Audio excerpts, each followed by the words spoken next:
with me. Why? But I also have I wouldn't have the right SD card, probably.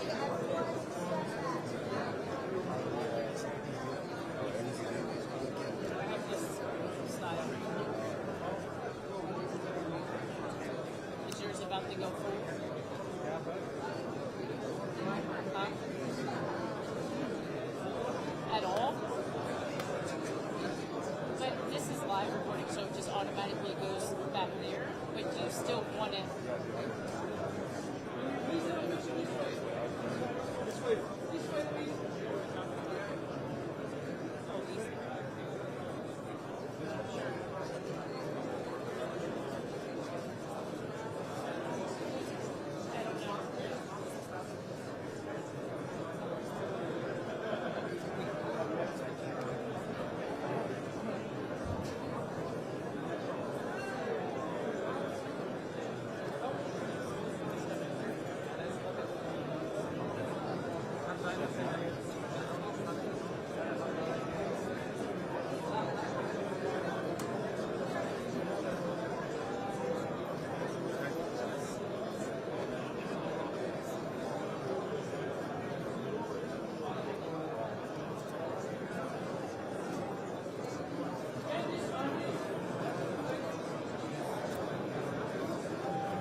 Good morning. Could I ask ministers and chiefs of defense and delegations to take their seats?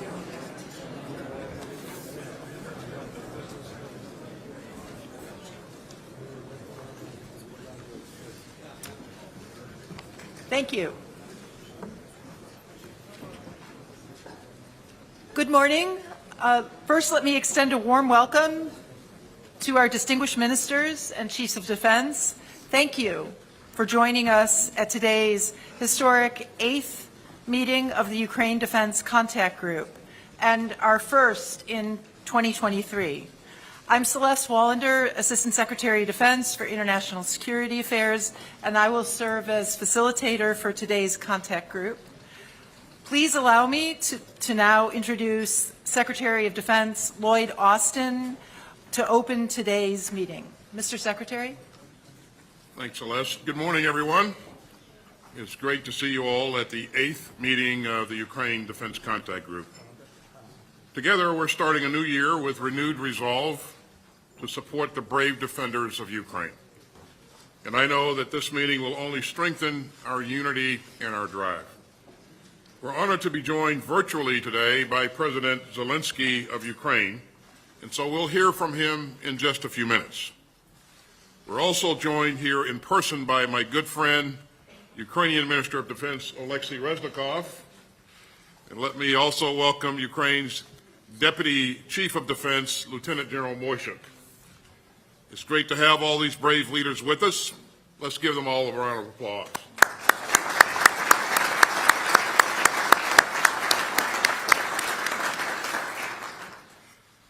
Now, I know that everyone here was deeply saddened by the helicopter crash on Wednesday just outside of Kyiv that took the lives of more than a dozen people, including Ukraine's Interior Minister. So let me express our deepest condolences to our Ukrainian friends here today and to all of the families in mourning after this tragic crash. We're meeting at a turbulent time, but if you look around this table, you can see the resolve and the unity of this contact group. Some 50 countries have stepped up to help Ukraine defend itself and deter future threats. When Putin launched his reckless and unprovoked invasion 11 months ago, he thought that Ukraine would just collapse. And he thought that the world would just look away. But Putin didn't count on the courage of the Ukrainian people.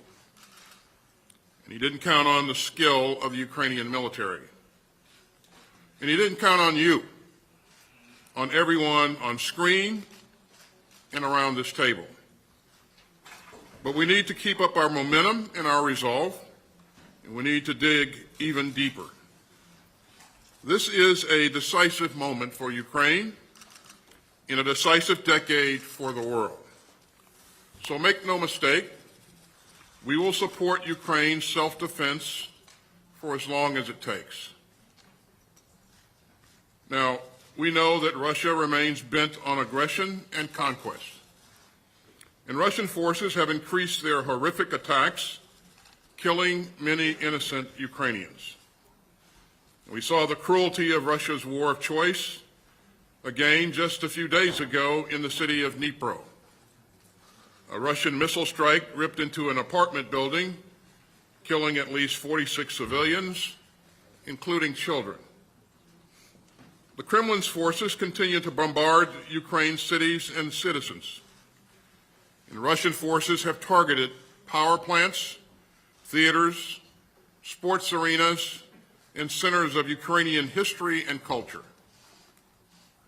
Russia's attacks are designed to break the spirit of Ukraine. But they have failed. And the people of Ukraine have inspired the world. And meanwhile, Russia is running out of ammunition. It's suffering significant battle losses. And is turning to its few remaining partners to resupply its tragic and unnecessary invasion. And even Iran and North Korea won't admit that they're supplying Russia. Just compare that to the groundswell of support for a free and sovereign Ukraine represented in this room. I'm especially proud that the United States has greatly increased its security assistance to Ukraine. And last month, the United States announced that we will provide a Patriot air defense battery and associated munitions. We also included Bradley infantry fighting vehicles and other armored vehicles in that major package of security assistance. And today, I'm pleased to announce another major new round of U.S. security assistance that helps to meet Ukraine's most urgent battlefield needs. This new security assistance package is worth up to $2.5 billion, and it's one of the largest yet. It brings total U.S. security assistance to Ukraine to more than $26.7 billion since Russia's unprovoked invasion last February. Our new package provides even more air defense capabilities to help Ukraine defend its cities and its skies. And that includes NASAMS munitions and 8 Avenger air defense systems. This new assistance package also helps meet Ukraine's urgent need for armor and combat vehicles. So we're providing 59 more Bradleys, 90 Strykers, 53 MRAPs, and 350 up-armored Humvees. And this new package will also provide thousands more rounds of artillery. So the United States remains determined to lead and to do our part to help Ukraine defend itself. Now, the United States will also provide Ukrainian forces with combined arms and joint maneuver training. And this training will work in concert with efforts by the European Union and others. And as the United States increases our support on multiple fronts, we're also prioritizing accountability with cooperation from the Ukrainian forces. And we're proud to stand together with our valued allies and partners to support Ukraine's self-defense. Poland has been a leader in providing armored vehicles, in training Ukrainian forces, and in providing shelter for Ukrainian refugees.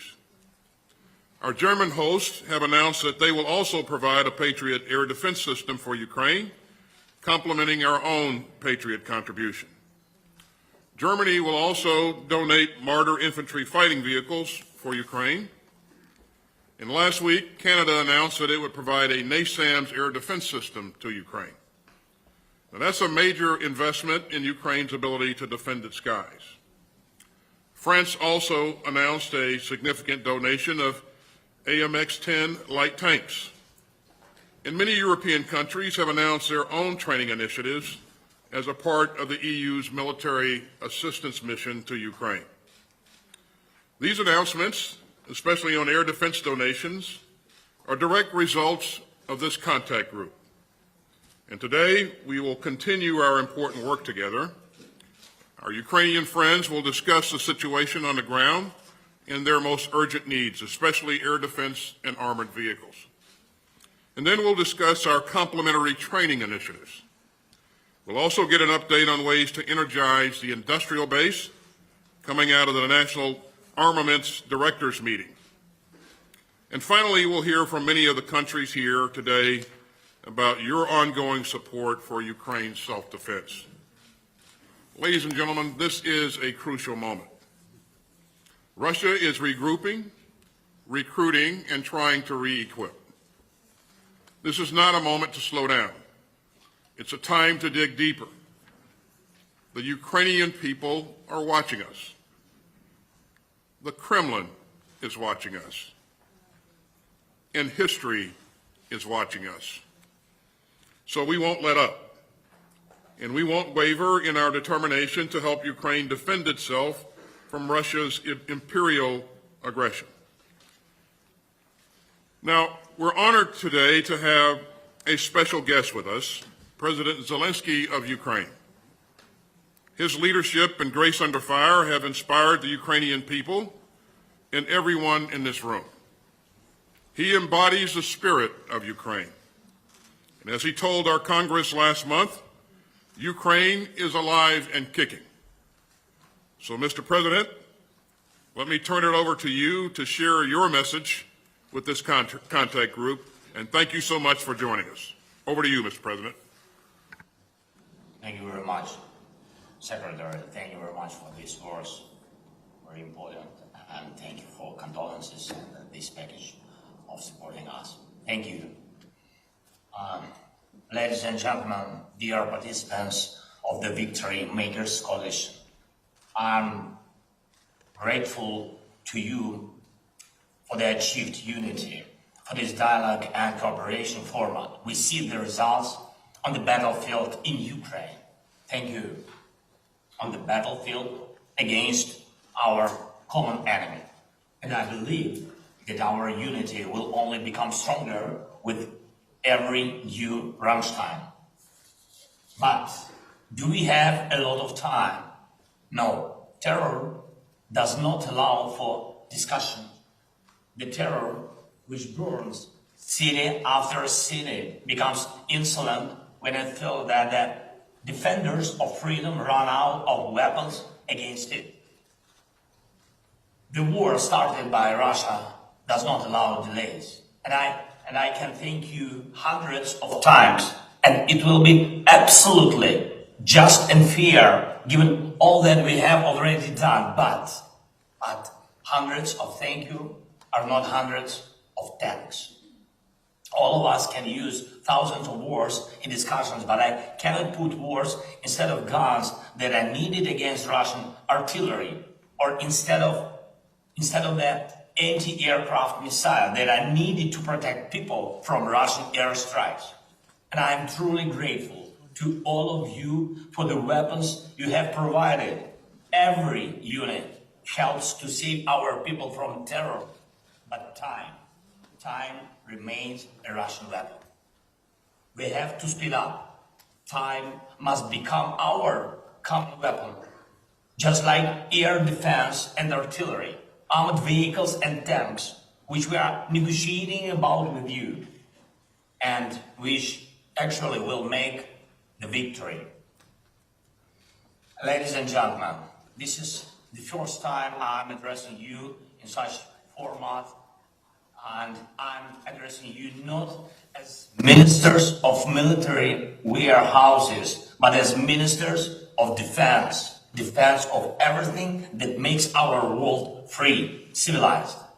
And I'm addressing you, those who serve the values of freedom and who remember the world your parents dreamed of for you.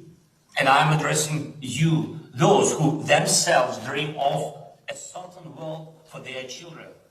It is the time now to protect those dreams. This is the future. I'm sure you do not want to allow such a world order where hatred will rule.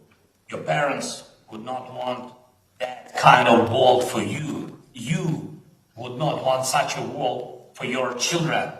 But this is exactly such a world order that Russia seeks for all of us, not only for Ukraine, but for the whole world.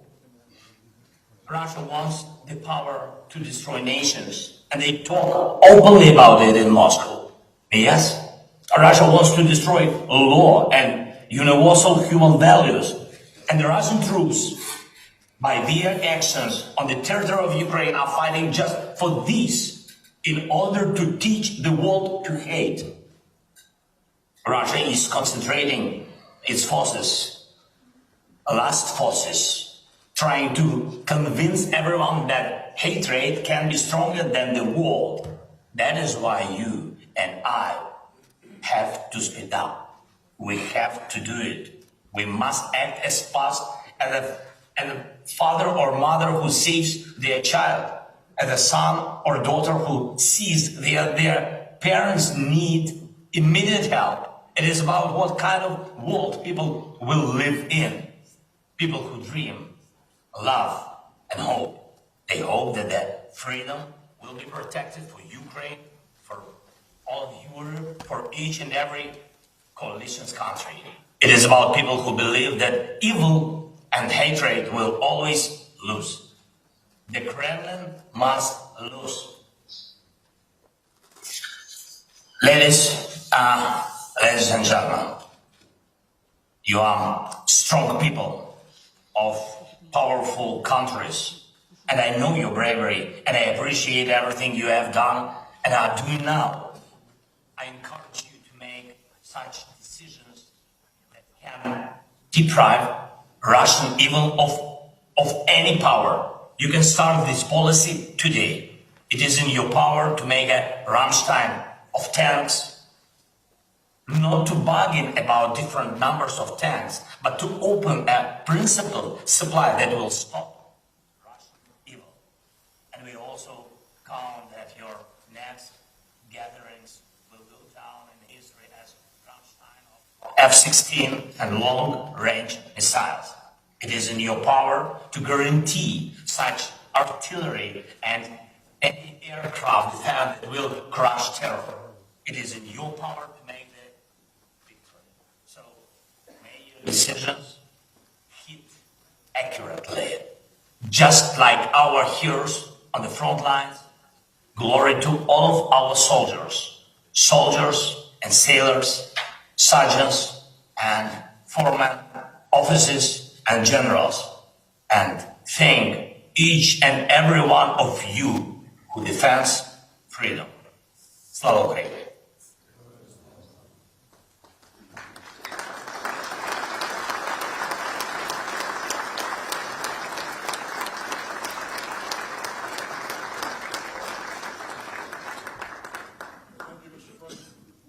Thank you, Mr. President. I hope you know that we will continue to stand up for Ukraine's right to defend itself, and we will continue to stand up for the principle that borders may not be redrawn by force. And we will continue to stand up for an open world of rules, rights, and responsibilities. Again, thank you for being here today. Now, as always, we're going to pause for a minute while our friends in the media depart. Thank you.